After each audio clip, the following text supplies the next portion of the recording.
This squirrel knows what's up. He knows it's nesting season. Oh yeah.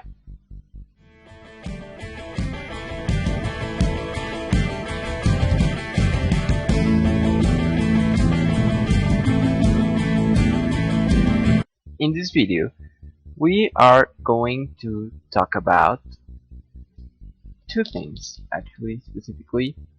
The using of nesting of conditional statements, and the use of the switch as a conditional. So we are going to go ahead and do the latter first. Nesting conditional statements. Let's go ahead and open Atom, and okay, right here I have a sample, and let's go ahead and read it. We have an integer x. We need to output it, and we have a condition with if. Okay, nothing too bad. It says if x is equal to 0, then we are going to receive a text saying x is equal to 0. Fair enough. Else, okay, what's this? We have a condition inside another condition. We usually see this as else if normally, but this right here is a condition which is inside another condition. Since the if is inside the requirements for else, then this is what is called a nested conditional. For example, if I wanted to do something a little bit crazier here, I could put if x is equal to 0, then go down and put f if x is equal to something else, equal to 9. Then x is 9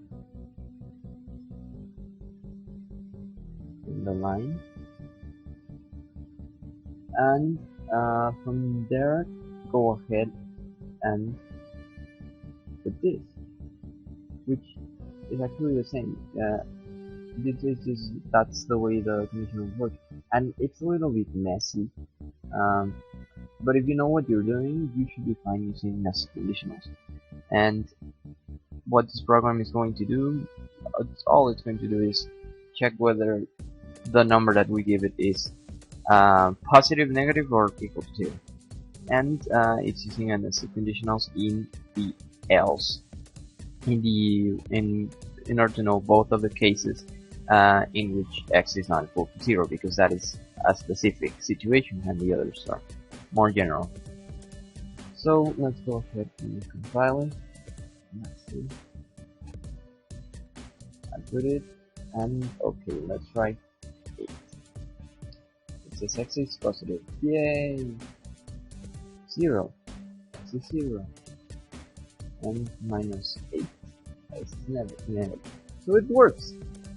That's cool. Okay, so now we know what a nested conditional is. I'm going to uncomment this. Comment this, I'm sorry, and go ahead and open this up and uncomment this part. Now we go ahead and see what the switch statement is all about. It's another type of condition, and it receives a value, and it checks. It has case. This case right here. It goes along with a. It's called a sentence, a declaration. Here we are declaring the first case, which is that x is equal to 0. Then the second case is x is equal to 1. Third case x is equal to 2, and so forth. And what switch does is basically it checks for every case that you give it, and it needs a boolean type. We already talked about boolean type, which checks just has two values, true or false, and it checks true or false. Right here I write a program so that it tells you that you write a number and it will tell if it's smaller than 5. And the boolean type returns 1, which means true, and 0, which means false. That's it. And notice right here the break. We need this break because if not, then we don't have a parameter for which to stop.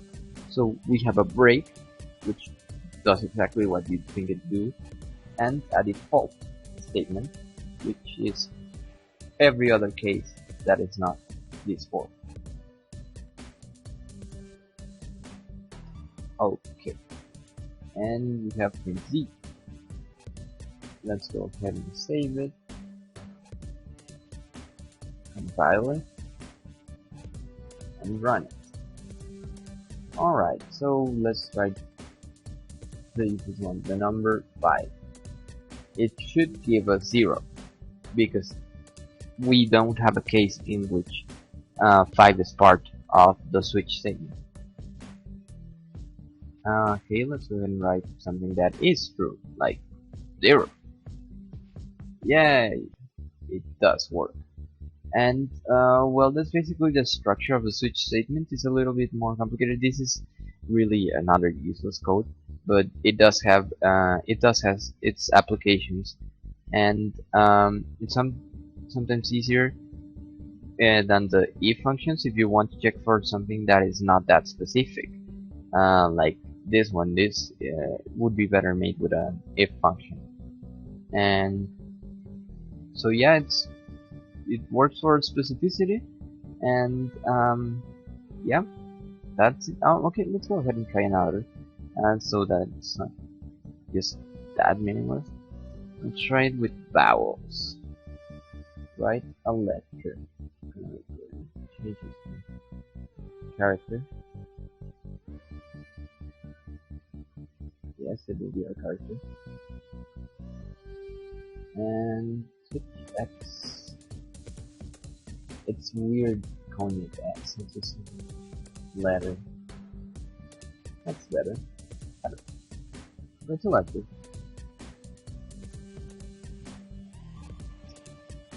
Will down. It's a vowel. And you already know that 0 is false and 1 is true. And let's check the case. Since this is a character, I changed the this variable to a character right now.